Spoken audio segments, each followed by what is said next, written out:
정부가 2024년 2월 21일 국민과 함께하는 민생토론회에서 농촌 체류형 쉼터 도입 방안을 내놨습니다.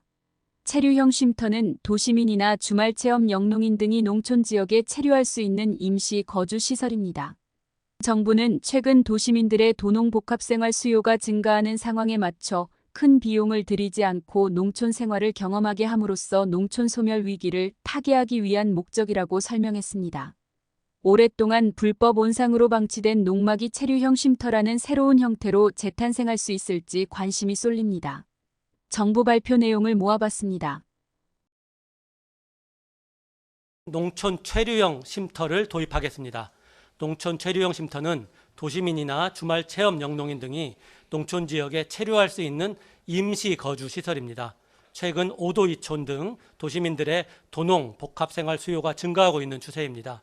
도시민들이 큰 비용을 들이지 않더라도 농촌 생활을 즐길 수 있도록 함으로써 생활 인구를 늘리고 농촌 지역에 새로운 활력을 불러일으켜 지역 소멸 위기에 적극적으로 대처하겠습니다. 정부는 농지 보존과 효율적 이용이라는 농지법의 기본 이념을 준수하되 농촌 공간의 가치를 높이고 활력을 되찾을 수 있도록 관련 법령 개정 등을 조속히 추진해 나가겠습니다.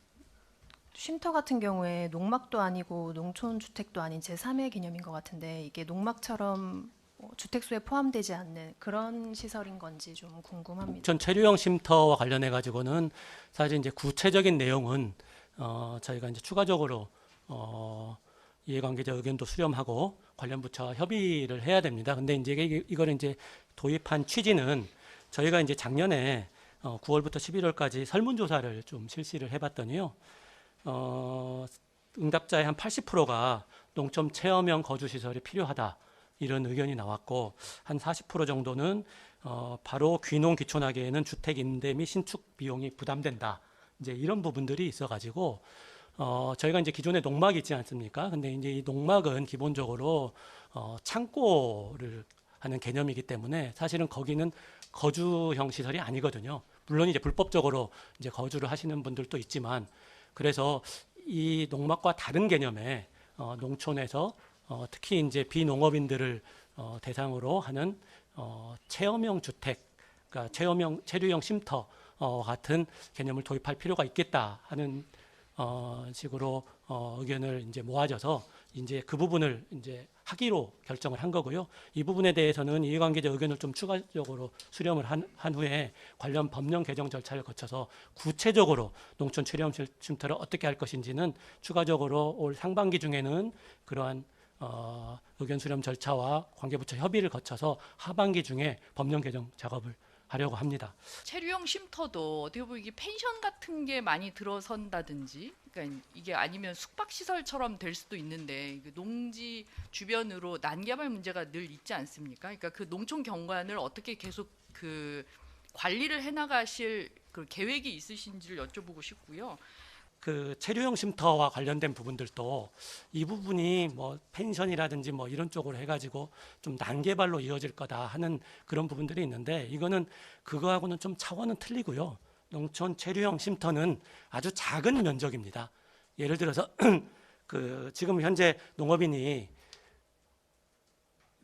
그 농지를 이제 소유를 하는데 기본적으로 아까 이제 그 기자님께서 말씀해 주신 것처럼 0.1헥타 미만에 대해 가지고는 지금도 주말 농장식으로 소유를 할 수 있도록 돼 있거든요. 그러면 그 0.1헥타를 자기가 소유를 해가지고 한다. 0.1헥타만 해도 300평이거든요. 그런데 거기서 주말에 작업을 하고 좀 체류를 하기 위해 가지고는 어느 정도 면적이 필요하다 하는 그런 의미거든요. 근데 기존의 농막은 그 요구는 충족을 시켜주지 못했습니다.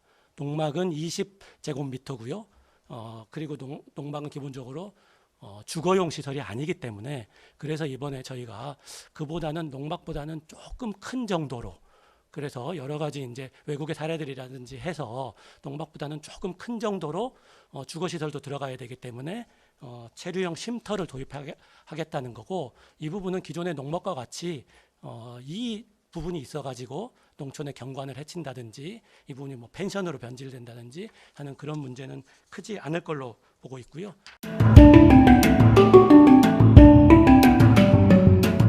이렇게 신고만 농막으로 해놓고 사실상 전원주택처럼 꾸며놓고 사는 불법 사례가 잇따르고 있습니다. 특히 제주시의 한 농막에서는 가상화폐 채굴을 위한 채굴기 60여 대가 가동되고 있었지만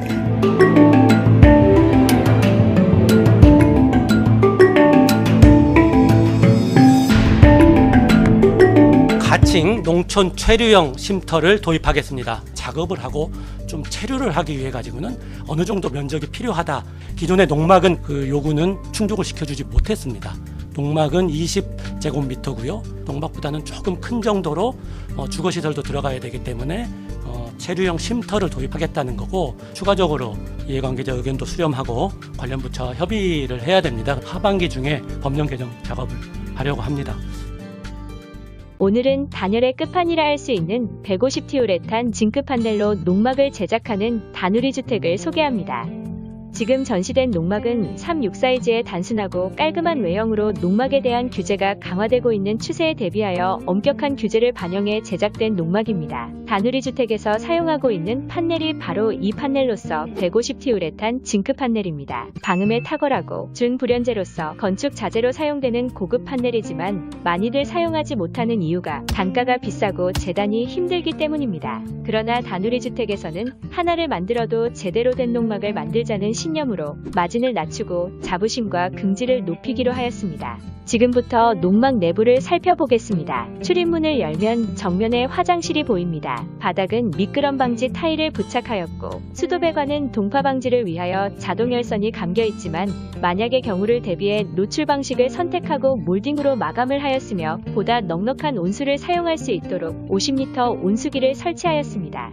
다음으로 싱크대를 살펴보겠습니다. 싱크대 양쪽 벽은 타일로 마감하고 대리석 상판에 하이라이트 이구를 설치하였습니다. 거실은 천정 몰딩과 걸레바지를 원목 몰딩으로 마감하였고 창틀과 문선도 원목 몰딩으로 마감하여 보다 아늑한 분위기를 연출하였으며 바닥은 전기온돌 판넬로 시공되어 겨울에는 아랫목과 같은 따뜻함을 느낄 수 있습니다. 전기는 기본으로 5구분 전함과 함께 전기 점검구를 설치하여 있을지도 모르는 전기 고장에 대비하였습니다. 창문은 250바의 16mm 페어글래스에 이중창을 썼기에 겨울에는 냉기를 막아주고 여름에는 뜨거운 열기를 막아줍니다. 다누리 주택에서 사용하고 있는 모든 자재는 건축법에 적합한 자재를 사용함으로써 가설 건축물인 농막이 아니라 주택이라 해도 손색이 없습니다.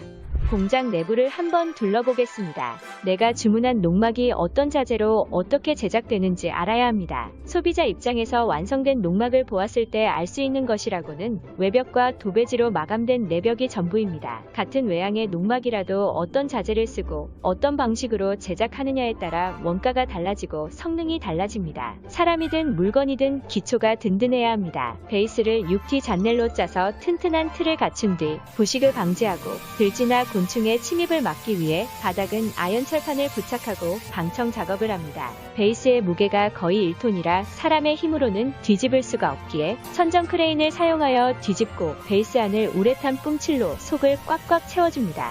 바닥에서부터 단열과 피습을 탄탄하게 하고 시작을 합니다. 베이스 아래로 빨간색 각파이프로 만든 베드가 보일 겁니다. 이 베드가 바로 수평 베드입니다. 판넬이나 창틀을 설치할 때 완전한 수평 위에서 작업을 해야 농막이 반듯하게 나옵니다.